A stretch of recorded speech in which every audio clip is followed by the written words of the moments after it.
Bonjour et bienvenue à tous sur Afrique Sport pour la matinale du vendredi 19 août 2022. Au sommaire, nous allons évoquer la polémique entre Kylian Mbappé et les joueurs sud-américains du Paris Saint-Germain. Et puis Abdou Diallo, le Milan AC vient d'abandonner la piste du champion d'Afrique. En Espagne, les Colchoneros ont fait une grosse révélation sur le dossier Antoine Griezmann. Voilà les grandes lignes de cette édition. Tout de suite, le développement avec Marcel Marron. On démarre avec l'Algérie des adversaires africains en septembre. La piste Brésil est écartée. Pour faire face au report des éliminatoires de la CAN 2024, la sélection algérienne va devoir disputer des matchs de préparation. Contrairement à ce qui a circulé ces derniers mois, le choix devrait porter exclusivement sur 2 nations africaines. Annoncé hier et ayant excité de nombreux supporters algériens, le prestigieux match Algérie-Brésil qui devait se tenir en France n'est pas envisageable, du moins pas pour septembre. Djaïd Zevizev a mis fin à ces rumeurs. Le président de la Fédération algérienne de football a confirmé ce mercredi que les 2 rencontres amicales se joueront au complexe olympique Adéfie Miloud d'Oran. De quoi écarter la piste de la Seleção, mais aussi celle de l'Argentine du menu des Fennecs. L'hypothèse d'affronter l'Italie, la Belgique ou la Croatie est également impossible. Pour l'heure, seul le match contre la Guinée est confirmé.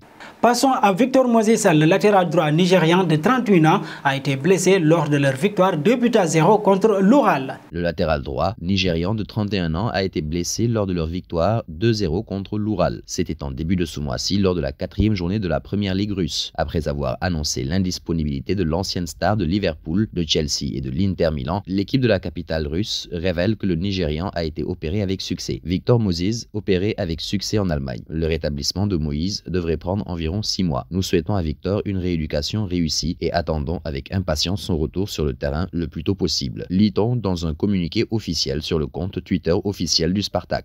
Parlons d'Abdou Diallo, le Sénégalais courtisé par le Milan AC. À l'instar de plusieurs de ses coéquipiers, Abdou Diallo, âgé de 26 ans, fait partie des joueurs que le Paris Saint-Germain aimerait vendre. Sous contrat jusqu'en 2024, le défenseur sénégalais était d'ailleurs pisté par l'AC Milan, Naples ou encore West Ham. Ce jeudi, TMW nous apprend toutefois que la piste menant à l'AC Milan vient de tomber à l'eau. Le média indique que les Rossoneri ont lâché l'affaire après avoir constaté que le joueur n'affichait pas une envie folle de les rejoindre.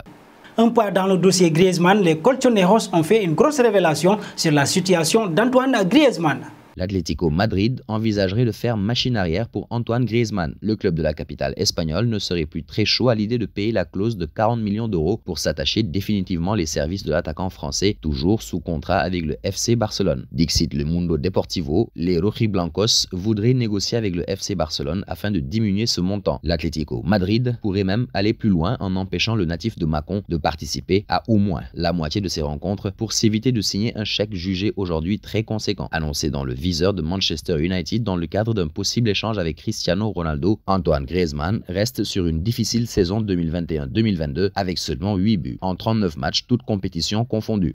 Filons en Angleterre pour parler du joueur de Tottenham, Heung-min Son, victime d'insultes racistes. Par le biais d'un communiqué, Chelsea a annoncé ce jeudi qu'il avait ouvert une enquête à la suite d'insultes racistes proférées à l'encontre d'Heung-min Son. Comme précisé par les Blues, les faits se seraient passés lors du nul concédé par le club londonien face aux Spurs de Tottenham. Une rencontre qui s'était d'ailleurs terminée par un accrochage entre Thomas Tuchel et Antonio Conte. Chelsea assure qu'il prendra les mesures les plus fermes à l'encontre de ses propres supporters si les faits étaient avérés. Chelsea Football Club juge toute forme de comportement discriminatoire totalement odieux. Cela n'a pas sa place à Chelsea ni dans aucune de nos communautés. Peut-on notamment lire dans le communiqué. Et nous voici arrivés à l'instant quiz avec 3 indices qui vont vous permettre de connaître notre jour mystère du jour. Premier indice, je suis un attaquant de 25 ans évoluant en Angleterre.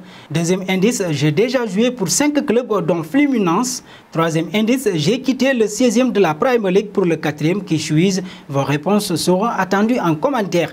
Et nos félicitations à tous ceux qui ont répondu. Lucas Moura, c'était le joueur à trouver lors de la matinale de ce jeudi puisqu'il est un attaquant de 30 ans évoluant en Angleterre qui a déjà joué pour 3 clubs dont Sao Paulo FC. Il s'appelle aussi Rodriguez. Et un dernier détour au Paris Saint-Germain pour parler de la polémique entre Kylian Mbappé et les joueurs sud-américains du Paris Saint-Germain.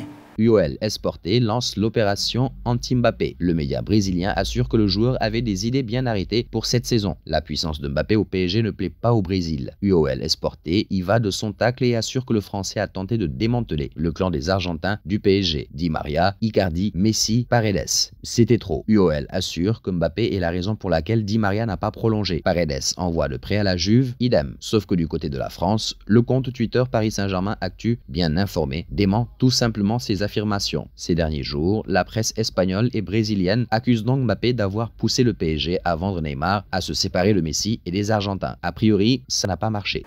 Merci à vous, Marcel Maron. Et nous arrivons au terme de cette matinale que nous bouclons avec la question du jour. Comment jugez-vous le cas Mbappé au PSG? Vos réponses seront attendues en commentaire. Mais en attendant, n'hésitez pas à vous abonner sur Afrique Sport pour ne rien manquer des informations autour du football.